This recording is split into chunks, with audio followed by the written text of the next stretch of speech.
نہ T V دیکھنے سے وضو ٹوٹے گا، نہ غیر محرم کے اوپر نظر پڑ جانے سے وضو ٹوٹے گا. وضو توڑنے والی تو چیزیں وہی ہیں، ہوا کا خارج ہونا یا مزی کا نکلنا یا پیشاب، مینلی یہ 3 چیزیں. چوتھی چیز صحیح مسلم میں ایک اور آئی ہے، اونٹ کا گوشت کھانا. اور 5ویں چیز اگر کوئی ہو سکتی ہے تو غافل ہو کر سو جانا.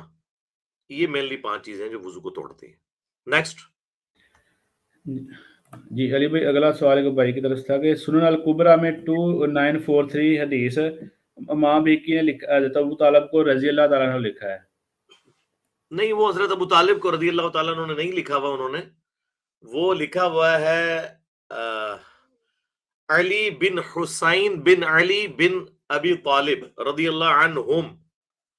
تو وہ چونکہ 3 اصحاب کا ذکر اس میں آ گیا نا، علی ابن حسین یعنی امام زین العابدین، اور ان کے والد حسین ابن علی، اور ان کے والد سیدنا علی، یہ 3 چونکہ جمع کا صیغہ ہو گیا تو رضی اللہ عنہم بن گیا. وہ تو ہم صرف بھی حضرت علی کو کہے نا تو علی رضی اللہ تعالی عنہ کہتے ہیں، حالانکہ علی ابن ابی طالب لکھا ہوا ہوتا ہے.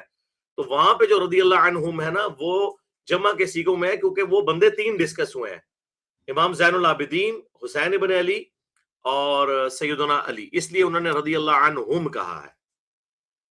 ٹھیک ہو گیا. اور اسی طریقے سے آپ دیکھیں صحیح بخاری میں 6318 نمبر حدیث میں فاطمہ اور سیدنا علی کا نام آیا، وہاں انہوں نے علیہ السلام لکھا ہے، علیہ السلام نہیں لکھا، علیہ السلام، ان دونوں پر سلامتی ہو. تو یہ ہے اس میں. باقی حضرت ابو طالب کے بارے میں ہمارا موقف تو یہ ہے کہ چونکہ ان کا احسان ہمارے پیغمبر کے اوپر ہے، ہم ان کے بارے میں کوئی نیگیٹو جملہ اپنی زبان کے اوپر نہیں لے کے آتے. پوری امت کے اوپر ان کا احسان ہے. نیکسٹ. اچھا علی بھائی ایک بھائی پوچھ رہے تھے کہ عیسیٰ علیہ السلام اور امام مہدی علیہ السلام کیا ایک ہی شخصیت کے 2 نام ہیں؟ وہ شاید کوئی حوالہ بھی دے رہے تھے کسی. ہاں جی، وہ میں نے حدیث بیان کی ہوئی ہے میرے بھائی، اگر میری ویڈیوز انہوں نے ڈیٹیل کے ساتھ دیکھی ہوں تو میں نے کوئی بات چھوڑی نہیں ہے. میں ابھی تو ایک ٹاپک کے اوپر 1-2 گھنٹے نہیں نہ بولتا تاکہ ہر چیز کور کروں. وہ جس حدیث کا حوالہ دے رہے تھے سنن ابن ماجہ کی 4039، وہ تو انتہائی ضعیف روایت ہے. اس کا ایک طریق مستدرک الحاکم میں، اس میں منکر راوی ہے، امام زابی نے کہا. یہ جو حدیث ہے اس میں حسن بصری مدلس ہے، ان سے روایت کر رہے ہیں، تدلیس موجود ہے. تو یہ روایت تو کمزور ہے، یہ میں نے بیان کی ہوئی ہے اپنے لیکچر کے اندر، یہ ضعیف روایت ہے. نیکسٹ. علی بھائی اگلا سوال ہمارے ایک بریلوی بھائی کی طرف سے تھا کہ ایک شخص کفر کا مرتکب ہوتا ہے، یعنی وہ کہتا ہے کہ اللہ تعالیٰ جھوٹ بولنے پر قادر ہے لیکن بولتا نہیں، تو ایسے شخص کے پیچھے ہم کیوں نماز پڑھیں، یا نماز ہوگی کہ نہیں ہوگی؟ اس کے بارے میں آپ کیا کہتے ہیں؟ تو پہلے تو آپ نے اس بریلوی سے کہنا تھا کہ میرے بھائی آپ جو اتنی باتیں کھول کے میرے بھائی یہ بات کر رہے ہیں تو آپ ذرا ہمت کر کے بتائیں نا کہ کس فرقے کا یہ عقیدہ ہے. آپ میں تو یہ جرت نہیں ہو رہی کہ وہ آپ آ کے یہ بتائیں. آپ جنرل سوال کر رہے ہیں، تو جنرل سوال کا جواب ہے کہ میرے بھائی کوئی مسلمان کی عقیدہ نہیں رکھتا. جب آپ نے جرت ہی نہیں کی ہے کہ آپ اس فرقے کا نام لے سکے تو پھر آپ ہم سے کیوں یہ ایکسپیکٹ کر رہے ہیں؟ عام بریلوی دیوبندی اہل حدیث شیعہ کسی کا یہ عقیدہ نہیں ہے کہ کسی بری صفت کو اللہ کی طرف منسوب کیا جائے. مجھے پتا ہے کہ وہ کس طرف اشارہ کر رہے ہیں، کون ہے وہ، ہم سے زیادہ کون جانتا ہے ان کے بابوں کو. چونکہ انہوں نے جرت نہیں کی ہے اس بات کرنے کی، لہذا میں بھی اس کا جنرل جواب دیتا ہوں کہ ہاں، اگر کوئی شخص یہ کہتا ہے کہ اللہ تعالیٰ نعوذ باللہ زنا کرنے پر قادر ہے، جھوٹ بولنے پر قادر ہے، تو یہ عقیدہ کفر ہے. اس کی وجہ یہ ہے کہ یہ اللہ کی قدرت کا نقص نہیں ہے، بلکہ اللہ کی طرف کوئی بھی نیگیٹو بات منسوب نہیں کی جا سکتی. اس عقیدے کو کہا جاتا ہے علم الکلام کی لینگویج میں محال، اور میں نے اس کے اوپر باقاعدہ ویڈیوز ریکارڈ کروائی ہیں. میری آپ یوٹیوب پہ جا کے ویڈیو دیکھیں، لاکھوں لوگوں نے دیکھی ہے. علماء عرب کا ڈاکٹر ذاکر نائک کے اوپر کفر کا فتویٰ، ڈاکٹر ذاکر نائک نے اپنی ایک ویڈیو میں کہا تھا کہ میں کئی ایک چیزیں گنوا سکتا ہوں کہ جو اللہ تعالیٰ نہیں کر سکتا، حالانکہ اللہ تعالیٰ علی کل شیء قدیر ہے. تو اس پہ وہ صالح فوزان نے کفر کا فتویٰ دے دیا، اور اس نے یہ سنا ہی نہیں کہ اللہ کے بندے پوچھ تو لو وہ کیا بات کر رہا ہے، وہ تو تمہارا بھی عقیدہ ہوگا. یعنی اگر میں سٹیٹمنٹ دوں کیا اللہ تعالیٰ کوئی ایسا پتھر بنا سکتا ہے جسے خود نہ اٹھا سکے، تو اب اس سوال کا جواب کیا ہوگا؟ اگر آپ کہتے ہیں نا کہ ہاں جی ایسا پتھر بنا سکتا ہے، تو چلے آپ نے ایک مسئلہ تو حل کر دیا، دوسرے کا کیا بنے گا کہ خود نہ اٹھا سکے، پھر اس کی قدرت میں نقص آ جائے گا. اور اگر آپ کہتے ہیں کہ نہیں بنا سکتا ایسا پتھر، تو وہ کہیں گے اچھا پھر تو اللہ قادر ہی نہیں بنانے کے اوپر، تو آپ کدھر جائیں گے؟ اس طرح کے جتنے سوالات ہیں نا یہ ان پرنسپل غلط سوالات ہیں، ان کو کہا جاتا ہے محال. اللہ تعالیٰ چاہے تو کیا بیوی رکھ سکتا ہے؟ تو ہم کہیں گے محال، کیونکہ لم یلد ولم یولد۔ اللہ تعالیٰ چاہے تو نبی علیہ السلام کے بعد کسی اور کو پیغمبر بنا سکتا ہے؟ ہم کہیں گے محال۔ یہ ڈسکشن میں لائیں گے ہی نہیں کہ قدرت میں داخل ہے یا نہیں، کیونکہ اگر آپ کہیں گے نا قدرت میں داخل ہے تو پھر لا تبدیل لکلمات اللہ کا کیا ہوگا؟ کہ اللہ تو فرما چکا ہے کہ ما کان محمد ابا احد من رجالکم ولکن رسول اللہ وخاتم النبیین۔ اب اللہ نے جب فیصلہ کر لیا کہ ختم نبوت ہو چکی، اب آپ جان بوجھ کے یہ بات اس کی قدرت میں داخل کریں گے کہ نہیں اس کے باوجود وہ پیغمبر بھیج سکتا ہے، تو ہم یہ کہیں گے کہ یہ محال ہے، کیونکہ دوسری طرف اللہ نے کہا میرے کلمات نہیں بدلتے۔ جب اللہ نے اپنے کلمات کو اٹل کر دیا تو اب اگر اللہ تعالیٰ جھوٹ بولے تو وہ خدا نہیں رہتا،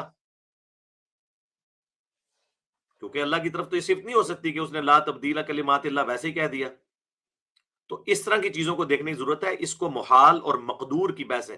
مقدور وہ چیزیں ہیں جو اللہ نے کی نہیں لیکن قدرت میں داخل ہیں۔ مثلا کوئی شخص کہے کہ اللہ تعالیٰ ایسی سیڑھی بنا سکتا ہے کہ ہم زمین سے آسمان پہ چڑھ جائیں، تو ہم کہیں گے مقدور ہے، یعنی قدرت میں داخل ہے، ہو سکتا ہے۔ لیکن محال وہ چیزیں ہیں جو اللہ نے خود اپنے لیے طے کر لی ہیں کہ یہ اس طرح نہیں ہوں گی۔ یعنی محال ہے کہ قرآن کے بعد کوئی اور کتاب نازل ہو۔ آپ کو کہ جی اللہ تعالیٰ کو قدرت نہیں ہے، قرآن کے بعد کوئی اور کتاب اس سے بہتر نازل نہیں کر سکتا، تو اب ان باتوں کا آپ کیا جواب دیں گے؟ آپ کہیں گے لا تبدیل لکلمات اللہ۔ تو اسی طریقے سے جو رشید احمد گنگوئی کی طرف اور باقی لوگوں کی طرف وہ جو منسوب ہے، انہوں نے علمی بحثیں کی، اور اسی کے اوپر المہند میں جو کفر کا فتویٰ لگا تھا نا اسام الارمین میں، وہ امکان کذب باری تعالیٰ، یعنی حضرت باری تعالیٰ یعنی اللہ تعالیٰ سے کذب کا وقوع ہو سکتا ہے، اس مسئلے کے اوپر احمد بریلوی صاحب نے فتویٰ لگایا تھا علماء دیوبند پہ، پھر اس کے جواب میں انہوں نے بھی اپنی بات کی۔ تو یہ تو جنرل سٹیٹمنٹ ہے نا، عام دیوبندی کو تو پتہ ہی نہیں ہے، نہ عام دیوبندی یہ بات کرے گا۔ تو وہ یہ کہہ رہے ہیں کہ جی ان کے پیچھے نماز پڑھنا، میرے بھائی ہم تو ان کے پیچھے بھی نماز پڑھ رہے ہیں جو جرت کر کے چشتی رسول اللہ کو کفر نہیں کہہ رہے اور کتابیں چھاپنے والے پرنٹنگ پریس بند نہیں کروا رہے ہشت بہشت کو۔ ہم تو ان کے پیچھے بھی نمازیں پڑھ رہے ہیں جو کشف المحجوب والے بابا جی کو ابھی بھی مانتے ہیں، جبکہ اس کتاب کے اندر نبی علیہ السلام کے بارے میں ایک گستاخانہ واقعہ لکھا ہوا ہے، زید ابن حارثہ کی بیوی کے ساتھ سکینڈل لکھا ہوا ہے، اور وہ آج بھی چھاپ رہے ہیں۔ تو ہم تو ان کے پیچھے بھی نمازیں پڑھ رہے ہیں، اس لیے کہ عام بریلوی کا تو یہ عقیدہ نہیں ہے۔ عام جو امام مسجد ہے بریلویوں کا، اس بیچارے کو تو پتہ ہی نہیں ہے کشف المحجوب میں حشر بہشت میں کیا کچھ لکھا ہے۔ تو اسی طریقے سے عام دیوبندی کو کیا پتا کہ ان کے بابوں نے کیا کام ڈالا ہے؟ ہم یہی تو بتا رہے ہیں۔ تو اس طریقے سے اگر آپ عام لوگوں کو اسلام سے خارج کریں گے پھر تو کوئی بھی نہیں بچے گا۔ اس لیے عام لوگوں کو آپ ایجوکیٹ کریں بجائے اسلام میں نکالنے یا داخل کرنے کے۔ نیکسٹ جی علی بھائی، ایک بھائی پوچھ رہے تھے کہ میں تبلیغ کا کام کرنا چاہتا ہوں، بزنس اپنے کو سائڈ پارٹ ٹائم کر لوں اور فل ٹائم دعوت کا کام کروں، آپ کیا سجیسٹ کرتے ہیں؟ میں تو یہ سجیسٹ کرتا ہوتا ہوں اپنی ویڈیو میں کہ 5 تو فرض اللہ تعالیٰ نے رکھے ہیں نا، اور چھٹا جو ہے نا دین کا فرض وہ مخلوق نے رکھ دیا ہے، وہ ہے روٹی۔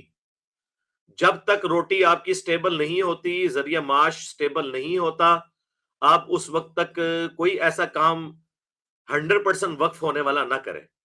پارٹ ٹائم ہی فی الحال لے کے چلیں، جب حالات و واقعات آپ کو اجازت دیں۔ مثلا اگر کوئی شخص اتنا امیر ہے کہ اس کے پاس اتنی پراپرٹی موجود ہے کہ اس کو کرائے آتے ہیں اور وہ سٹیبل ہو گیا، تو ٹھیک ہے، اس معاملے کو لے کے چلے۔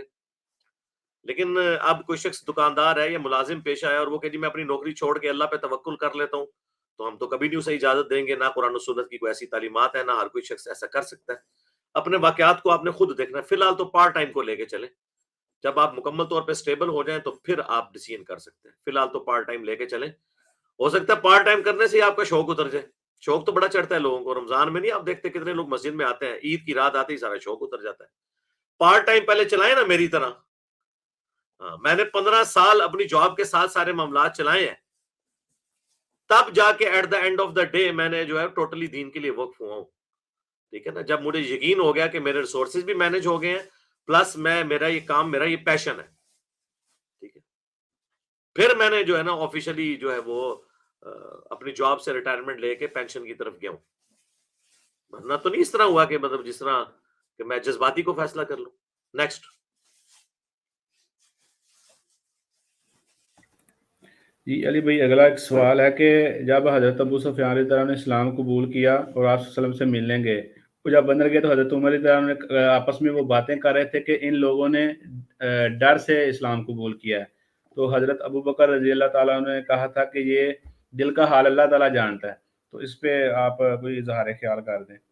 بالکل ٹھیک کیا حضرت ابوبکر صدیق رضی اللہ تعالیٰ عنہ نے، صحیح، اسی طرح ہی کہنا چاہیے، ایک مسلمان کے بارے میں حسن ظن ہی رکھنا چاہیے، لیکن گراؤنڈ ریئلٹیز تو اپنی جگہ ہے نا، کہ یہ ایمان لانے کی نوبت اس وقت ہوئی جب سورہ توبہ میں آیت نازل ہوئی کہ 4 مہینے کا ٹائم ہے، یا جزیرہ نما عرب کو چھوڑ کر چلے جاؤ یا اسلام قبول کرو ورنہ قتل کیے جاؤ گے عذاب استیصال کے طور پہ، جیسا کہ اگلے انبیاء کا انکار کرنے پر اللہ تعالیٰ کی طرف سے عذاب آتا تھا۔ سورہ توبہ میں آیا کہ اس دفعہ عذاب صحابہ کی تلواروں کے ذریعے آئے گا، جس طرح کا عذاب جو ہے قوم نوح کے اوپر طوفان کی شکل میں آیا، قوم شعیب کے اوپر چنگھاڑ کی شکل میں، قوم عاد کے اوپر، سمود کے اوپر آیا، تو اسی طریقے سے ہمارے نبی کے کیس میں بھی تو رسول کا انکار کرنے پر عذاب الہی آنا تھا نا، عذاب استیصال، وہ سورہ توبہ میں آیا کہ وہ قتال اور جہاد کے ذریعے صحابہ کی تلواروں سے ایسے لوگوں کو قتل کیا جائے گا جنہوں نے اسلام قبول نہیں کیا، اور ڈھیل 23 سال کی تھی۔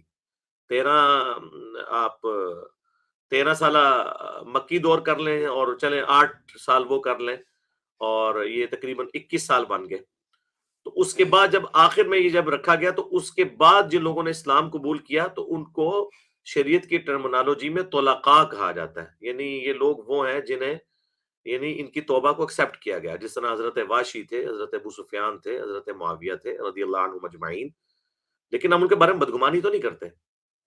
لیکن صحیح مسلم میں یہ حدیث ہے کہ جب ابو سفیان نے آ کے نبی الاسلام سے شکایت کی کہ آپ کے ساتھی جو ہیں نہ تو میرے ساتھ صحیح طریقے سے بہیو کرتے ہیں، کیونکہ پوری زندگی میں آپ کے ساتھ لڑتا رہوں، نہ اٹھتے بیٹھتے ہیں، ہمارے ساتھ ریزرو رہتے ہیں، تو میں چاہ رہا ہوں کہ آپ جو ہے نا مجھے جو ہے کسی جہادی مہم پہ اپنے ساتھ لے جائیں تاکہ اس کی وجہ سے کوئی نرمی آ جائے ان کے دل میں، اور میرے بیٹے معاویہ کو جو ہے وہ آپ اپنا منشی یا کاتب وحی یا اسسٹنٹ رکھ لیں۔ کاتب وحی کے تو لفظ نہیں، کاتب رکھ لیں۔ کاتب وحی والے الفاظ تو دلائل النبوہ میں ہے، امام بیہقی کی کتاب میں، لیکن پھر وہاں آگے اور بھی کچھ لکھا ہوا ہے، وہ پھر آپ لوگوں کو پتہ ہی ہے، وہ کاتب وحی والی میری ویڈیو دیکھ لیں۔ اس میں راوی کے الفاظ ہیں کہ نبی علیہ السلام کی یہ شفقت تھی کہ آپ کسی کو انکار نہیں کرتے تھے۔ اگر ابو سفیان خود سے حضور سے یہ باتیں نہ مانگتا تو اللہ کے نبی خود سے کبھی بھی اس کے بیٹے کو نہ رکھتے اور نہ یہ باقی چیزیں جو اس نے مانگی تھی اس کو دیتے۔ تو اس سے پتہ چل گیا کہ نبی علیہ السلام کا مزاج کیا تھا، اور صرف حضرت عمر کا یہ موقف نہیں تھا، باقی صحابی یہی سمجھتے تھے کہ یہ لوگ اینڈ میں مسلمان ہوئے۔ اس کو سپورٹی وہ بخاری مسلم کی حدیث ہے کہ غزوہ حنین کے موقع پر ابو سفیان کو 100 اونٹ دے دیے نبی علیہ السلام نے، صفوان کو بھی دے دیے 100 اونٹ۔